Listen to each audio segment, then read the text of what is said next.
Можете рассказать о вторжении бандформирований в Дагестан в 1999 году в августе? Ну, естественно, это забыть невозможно. Таких масштабных потрясений, наверное, республика наша не знала. Ну, мне сложно сказать, с каких времен. Во всяком случае, с тех пор, как я родился, наверное, его и не было. Вот. Но тревожные события, они были всегда на границе с Чеченской республикой. Если вы знаете, наверняка знаете, что 500 километров, граница у нас административная, и 10 районов Дагестана граничат с Чеченской республикой. Вот, сказать, что это совершенно неожиданно, конечно, это будет неправильно. Вот. Всякого рода провокации были ожидаемы, но такого масштабного, конечно, никто не ожидал.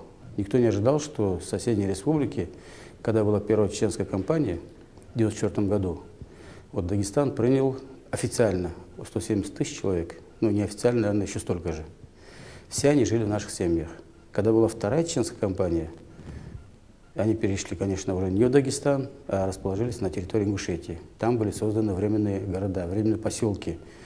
Они жили в палатках, а у нас жили в домах. Поэтому, конечно, для нас это было очень обидно, что люди, которые нашли приют, все-таки чем они руководствовались, кого слушали и какие, мысли были в голове, что они в таким большим масштабным такой командой, более нескольких тысяч человек, ринулись на Дагестан. Конечно же, им, наверное, думалось, что Дагестан легко перейдет на сторону непонятно чего.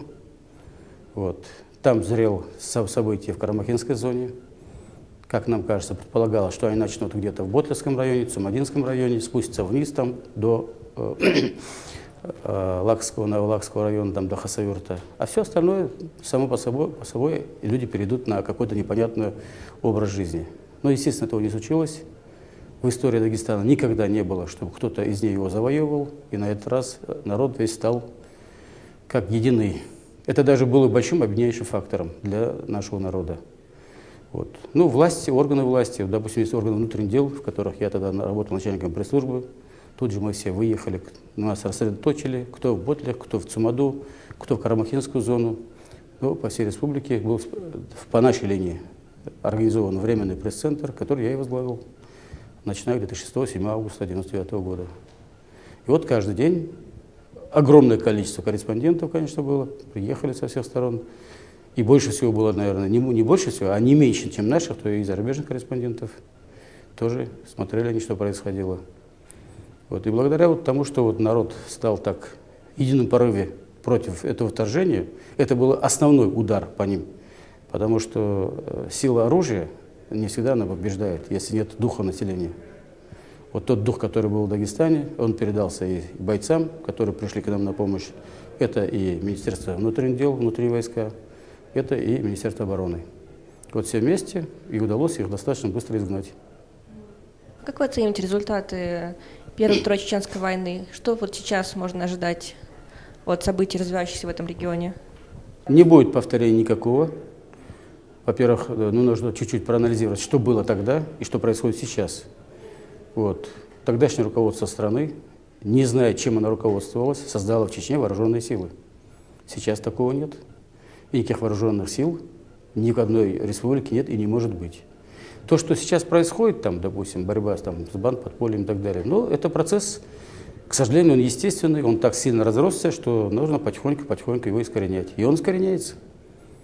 Не теми, допустим, может быть, методами, которыми нам хотелось, потому что разом ничего не происходит. Вот. Есть подпитка бандподполья, и есть у них тоже какая-то структура. Может, она не мощная, совсем не мощная, даже я бы сказал. Но в любом случае она есть, и с ней не считаться мы не можем. И время от времени ее вылазки мы видим. К сожалению, вот эти вылазки бандподполья, эти же подрывы, вот, допустим, последний взрыв в Хасавюрте, это все негативно складывается на общем фоне не только Дагестана, Северного Кавказа, но и всей страны. А откуда все это идет? Почему вот все равно какой-то вот имеет небольшой конфликт в регионе? Ну, это факторов очень много. Нельзя сказать, вот этот Запад делает или кто-то делает. К большому сожалению, мы воюем с собственными ребятами. Да? И с той стороны дагестанцы, если брать именно Дагестан, и с этой стороны дагестанцы. Возраст и тех примерно одинаковый.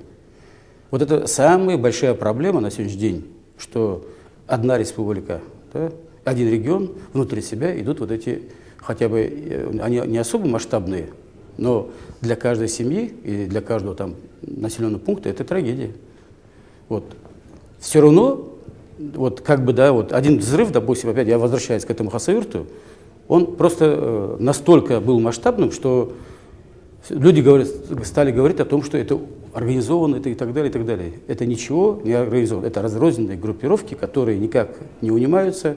Но, к сожалению, это идет и небольшая подпитка их из этой молодежи. И здесь тоже много факторов. И та же вот отсутствие рабочих мест, там, занятость населения и так далее, и так далее, и так далее. Да, вот. Когда все это сложишь, тогда понимаешь, откуда идет подпитка. Ну и Запад тоже не дремлет. Не только Запад мы называем это условно. Это внешние наши силы. Вот, да, это и Восток, и Запад, и так далее.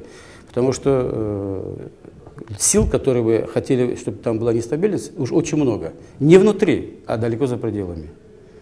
Но она не так организована, как вам кажется. Она не организована так сильно, но все равно все это идет. Поэтому мы иногда вот встречаемся вот такими случаями. Но это временно. Сопоставьте вот то, что было, допустим, 5 лет назад, 7 лет назад, 10 лет назад. Все равно все идет по затухающей. А можно говорить о каком-то религиозном аспекте, что это такие течения ислама, которые провоцируют и создают такие условия, что люди становятся более воинственно настроенными, чем оно следует? В террористических актах, убийствах людей ничего религиозного нет. Религия не терпит насилия. А все это псевдо. Кто под какой личинкой скрывается, кто под этой, кто под той. Там религиозного следа нет и не может быть. Ни одна религия, и в первую очередь мусульманская религия, не дает права убивать себе подобного.